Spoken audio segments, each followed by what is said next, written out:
All right, y'all. So we are talking tonight about Robert F. Kennedy Jr. and the likelihood that he is seen on the debate stage alongside Joe Biden and Donald Trump on June 27th. So, as you know, if you're following the RFK campaign like I am, and you're kind of like, fixed on who you're planning to support, and likely if you're watching this, it's probably because you're either RFK curious or you've just decided this is the person you're voting for,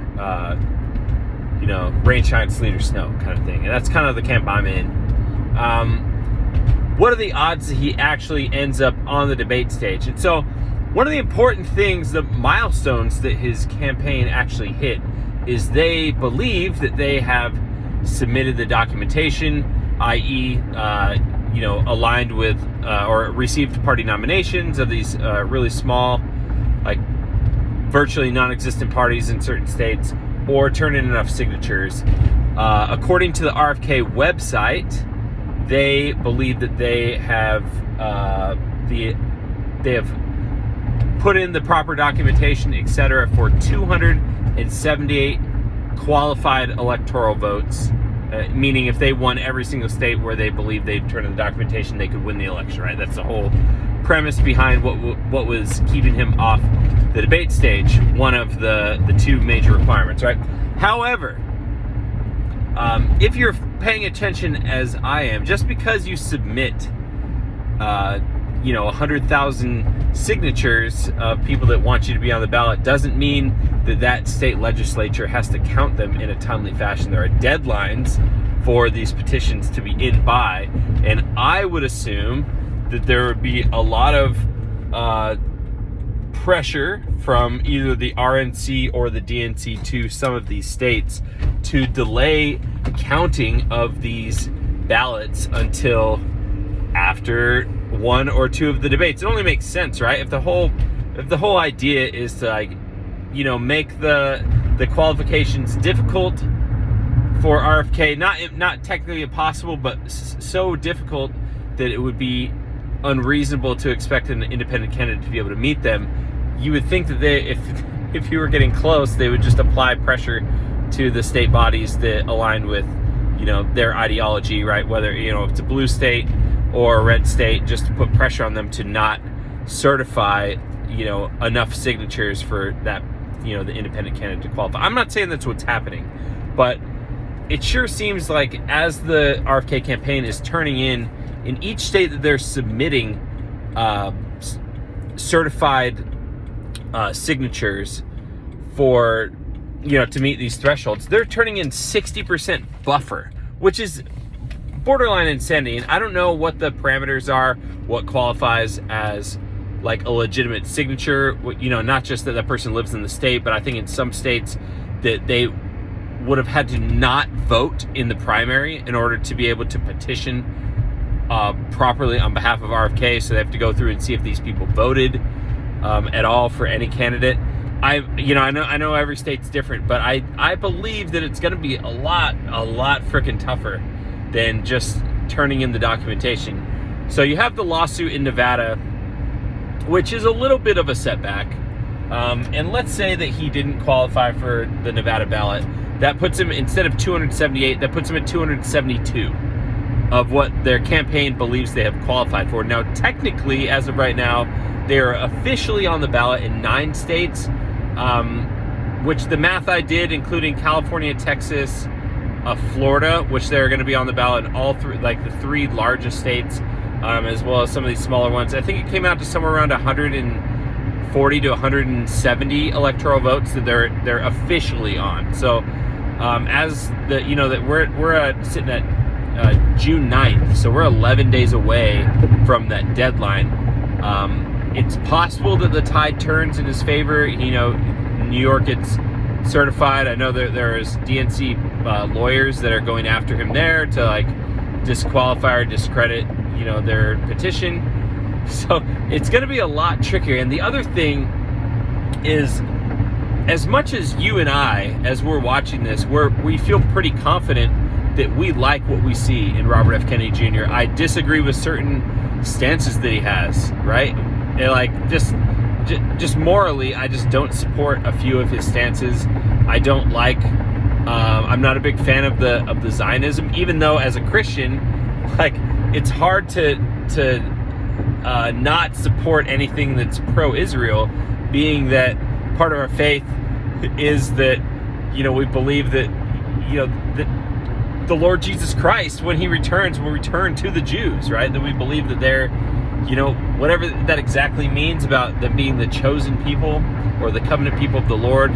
As a Latter-day Saint, that means something a little bit different than it might mean to other Christians. However, at the same time as I do want Israel to exist and to be able to perpetuate their faith, I don't like the things that are happening. I don't think that the punishment fits the crime for what Hamas has done. I feel like the point's been made. I'm not all in on his stance and flippity-floppityness on abortion. That said, I think he's absolutely right when he says that these are culture war issues, and they really don't affect me personally in a large degree, other than, sense of my, pennies on the dollar of my tax dollars may or may not be going to support, the war in Gaza. Like, I guess I wouldn't be a fan of that. Like, that's actually money from my pocket. But other than that, these issues don't matter. I know I'm getting off in the weeds a little bit, but one of the things that may prevent him from getting on the debate stage is getting that fourth qualifying poll of 15%. So he has 3 official qualifying polls of 15%. He believes he has 5, but I don't think that state polls count. So I think there are 2 state polls that were in there, and there are only certain polling firms that CNN is accepting. So he needs, to pull a rabbit out of the hat and get another 15+% poll from a reputable marketing or reputable polling firm. And the reason why I think it's getting tougher and tougher is because, as much as you and I see what's going on as just a blatant smear campaign, right? A blatant smear campaign. The fact that Stephen Colbert had literally like a 9-minute monologue on RFK's brainworms, like, that to me is evidence that they will do anything to discredit him or sway the average voter. And we can pretend the average voter is educated, but it's just not true. Even the average RFK supporter is not really that educated on the things that he stands for. And so the reason why you got to this point, why I got to this point, is because I listened to hours of RFK Jr. speak. I listened to long-form podcasts, but the average American just isn't doing that. They'd rather scroll Instagram and, look at memes of cats than they would listen to the actual issues that and the policies and the platforms that the candidates are promoting, or in the case of Joe Biden and Trump, really not promoting anything, just like attacking vehemently their opponents. Like, the average American voter does not desire to educate themselves. They are stuck on the culture war issues, and because of that, it's going to be really tough for him without making the debate stage to really make an impact. And why am I making this video? Why does this matter? I've never been polled ever, and I'm, this would be my 5th election cycle, I think, or 4th, somewhere in there. I've never been asked who I was voting for, but I think that it really behooves you, if you get asked in the next week or so, that you answer the phone and you answer honestly, because truthfully, if something major doesn't happen in the next week, like, this really could be the beginning of the end for and I don't like even having to make this video, really, but I believe that RFK is the best candidate we have had in my entire life to run our country. I think, just even as he has said, like, even just deciding that you deserve to run for president is a fairly prideful thing to do. You have to think pretty highly of yourself to think that you, of all the people in the country, are the chosen one to run the country. And I think that self-awareness about that, I really appreciate that he recognizes that it's like, it's pretty, you know, the kind of person that wants to be president practically is a narcissist, right? Like, and think about the other people running for president. One's been in politics for over 50 years, and the other one thinks that he's the greatest thing since the Kran. And then there's RFK, who's like humble enough to know that that his name kind of has gotten him the esteem and the baseline support that he has gotten up to this point. But also, you know, understanding that, you know, he is a little different. He does know a little bit more than the average American about what needs to be done to fix the country. And like him or not, he is our best chance. And so I'm really hoping that, you know, and I've said, it's the first time I've ever prayed for a presidential candidate, to be honest. It's kind of silly because it's like a couple prayers from me are not going to change the pulse of the collective of 340 or some odd million people in America. But I really believe that this is our last best chance to do something. This is it. So, like, I know that we're not being represented in the polls properly. There's no way that in the Marquette poll he could get 17%. And then some of these polls, like the Fox News poll, I think recently he got 3%. Like, I just don't buy that there's that much, the margin of error is that wide between 3 and 17% over the course of like 2 weeks. But I think that 17% is definitely on the high end. Like, it's probably somewhere around 10, 11, 12%. If they were to poll, you know, 1 million people, I don't think that he's pulling more than right now at this very moment without being on the debate stage for your grandmother and grandfather to actually hear him, which they're not going to do. They're not going to get on YouTube and watch a podcast for 2 hours. They're just not going to do it. The only chance he has of reaching the baby boomer generation is to get on this debate stage, right? His support is probably around, like, I think it's pretty accurate, around 10 to 12%. That's where he actually is at this very moment.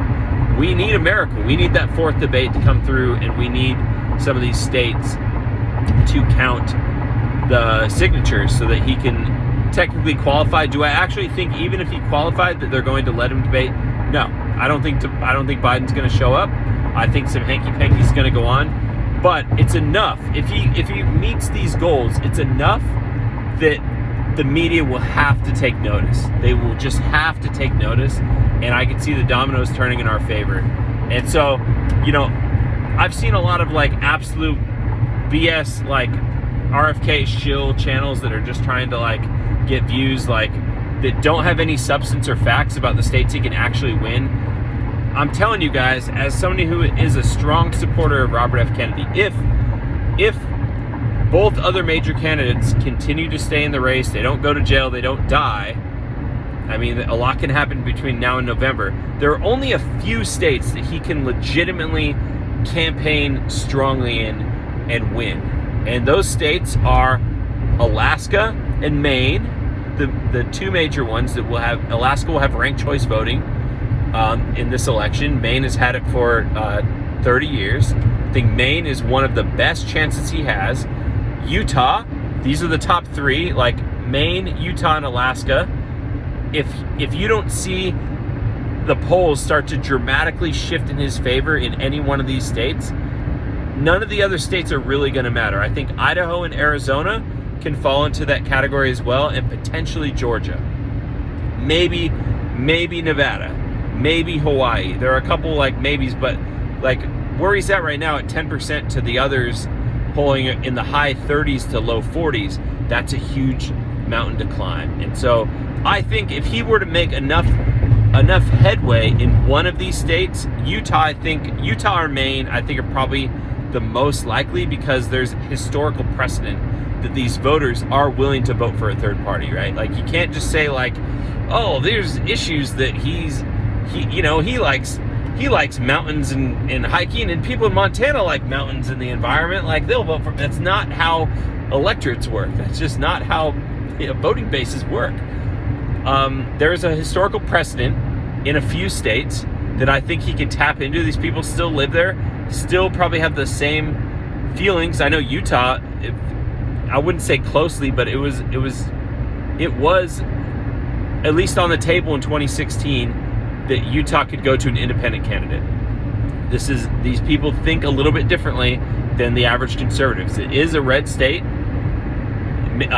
Maine is a blue state, but they think a little bit differently than the typical electorate, right? And so I think if we don't see dramatic shift in either of these states, Alaska as well, I don't think you're going to see it anywhere else. So we need to hope that we start to see inroads there, and it's going to start by him making the debate, if that's even possible, or at least qualifying for the debate. So answer your phone. If you get random numbers over the next week, answer your phone and say you want RFK Jr. to be your next president. Otherwise, it's going to be impossible for him insurmountable, in fact, for him to beat the media war machine, which is fixated on discrediting him at all costs. Yes, they'll give him a little 3-minute segment and ask him somewhat fair and balanced questions that he'll get a chance to answer, but your grandma didn't catch that 3-minute fire storm of questioning. All they're going to hear is Fox News on repeat for 24 hours a day talking about brainworms, or talking about what Trump said about him on social media. That's what sticks with 70-year-old people. They're not, I'm sorry, they're good people, right? But they're not watching 2-hour podcasts. The only way we're going to get these people is if they see him on a debate stage. And the only way that's going to happen is if he meets certain criteria. And the only way that's going to happen is if we help him get there. So I urge you to do what you can. Share this with somebody. I know this is a bit long-winded. Feel free to play this at 2x speed. Probably make it easier to digest for some people, especially your grandmother. And if you have a comment, or if you disagree with me in some way, let me know. Not only will it help the algorithm, so there'll be more people likely to see, a message about the candidate that you prefer, or if you think that I'm crazy and you don't like RFK, say something, because there's likely to people that think just like you that will agree with you.